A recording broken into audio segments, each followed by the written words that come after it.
नमस्कार।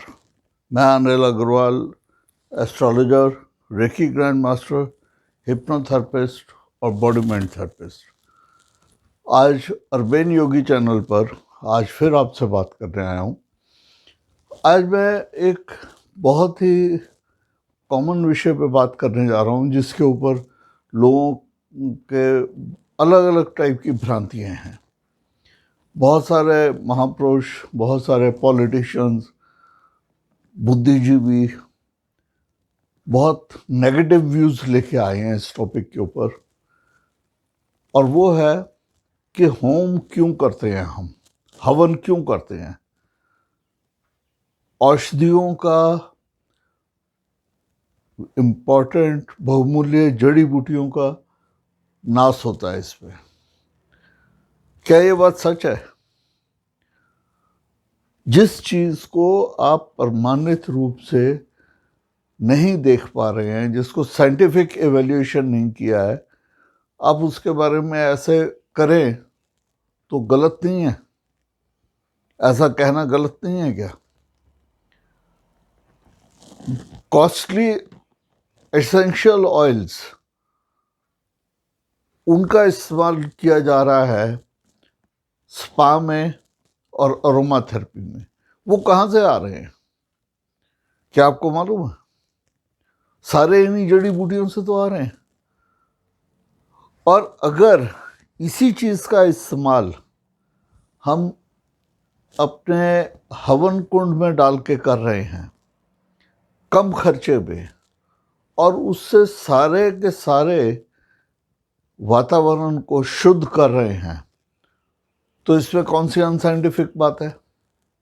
क्या इसमें गलत किया गया? मैं आज आपको एक बड़े इंटरेस्टिंग डिटेल देता हूं। हमारे यहाँ 6 ऋतुएं हैं। वेस्टर्न सिस्टम में 4 होती है, हमारे यहाँ 6 हैं। मतलब हर 2 महीने के बाद ऋतु बदलती है।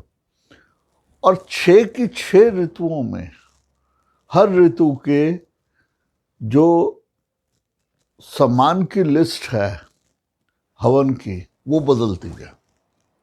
ऋतु अनुसार हवन होता है। और एक किसी भी टाइम के हवन का देखें तो 30 से 35 आइटम्स उसमें होती हैं जो मेन हैं। उसके अलावा भी आइटम्स होती हैं। वो लिस्ट जो है कई बार 40 तक पहुंच जाती है, 40, 42 ऐसे चले जाती है। अब जो आप लोग हवन करते हैं, आपको तो किसी ने पहले बताया नहीं कि ऋतु अनुसार होते हैं हवन, तो आप क्या करते हैं? रेडीमेड पैकेट लेके आ जाती हैं। तो ऐसा भी विधान है सर्व ऋतु का, जिसमें सारी ऋतु के थोड़े थोड़े अंश लिए जाते हैं और उससे हवन सामग्री बनाई जाती है। तो सर्व ऋतु की हवन सामग्री अलग होती है, ऋतु अनुसार अलग होती है। अब इससे आगे चलते हैं। अगर आप एक नॉर्मल हवन करा रहे हैं, साधारण हवन करा रहे हैं, जैसा कि आर्य समाज के लोग कराते हैं, कोई विशेष परिस्थिति या कारण से नहीं है, तो उसकी जो सामग्री है वो तो इस पैटर्न पे चलेगी, इस सिद्धांत पे बनाई जाएगी। लेकिन इसमें कुछ चीज़ों के अंश ज़्यादा किए जाते हैं, कुछ और चीज़ें जोड़ी जाती हैं। अगर आप किसी ग्रह की शांति के लिए कर रहे हैं, ग्रह की शांति का कैसा होता है? पहले जाप होते हैं, मंत्र जाप। उसके बाद जितने मंत्र आपने करवाए हैं उनका 10वां हिस्सा जाप का वो हवन में आहुति जाती है। जैसे 1000 मंत्र कराए हैं तो 100 मंत्रों के जाप से, मतलब एक माला के जाप से हवन किया जाएगा। अब 4 लोग बैठे हैं तो 25 आहुतियां पड़ेंगी, क्यों? 25 इंटू 4 100 हो गया। 25 गुना 4 100 आहुति पड़ गई। जो 4 लोगों में बट गई ना, इस तरीके से किया जाता है।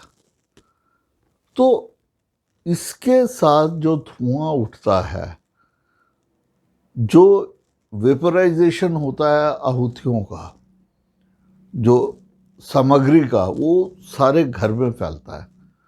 एक चीज और बताए तो सबसे अच्छा होता है हवन कुंड की स्थापना छत से के नीचे ना की जाए, बाहर की जाए। लेकिन अगर ऐसा नहीं है हो सकता तो छत के नीचे भी की जा सकती है, खिड़की दरवाजे खुले रखते हैं, जिससे कि वो धुआं चारों तरफ फैले, शुद्धिकरण हो वातावरण का।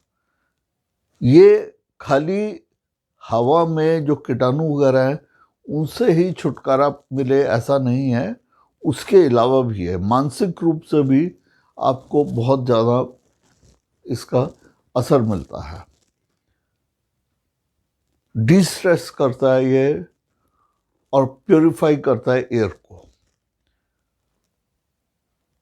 आपके जितने भी प्रकार के रोग हैं उनसे छुटकारा पाने में ये बहुत फायदेमंद होता है। हम लोग इसको छोड़ के, स्ट्रेस हो रहा है, चलो स्पा चले जाओ। ज़्यादा प्रोलॉन्ग बीमारी है, अरोमा थेरेपिस्ट के पास चले जाओ। आपने कभी महसूस किया है जहाँ पे अरोमा थेरेपी के ऑयल्स चल रहे हैं, स्पा है जहाँ पे डिफ्यूज़र लगे हुए हैं, वहाँ क्या होता है? आप जाते हैं, अच्छी स्मेल आती है, मन खुश हो जाता है। ना चाहते हुए भी आपके मन में एक लालसा होती है कि मैं भी मसाज करा के देखूं।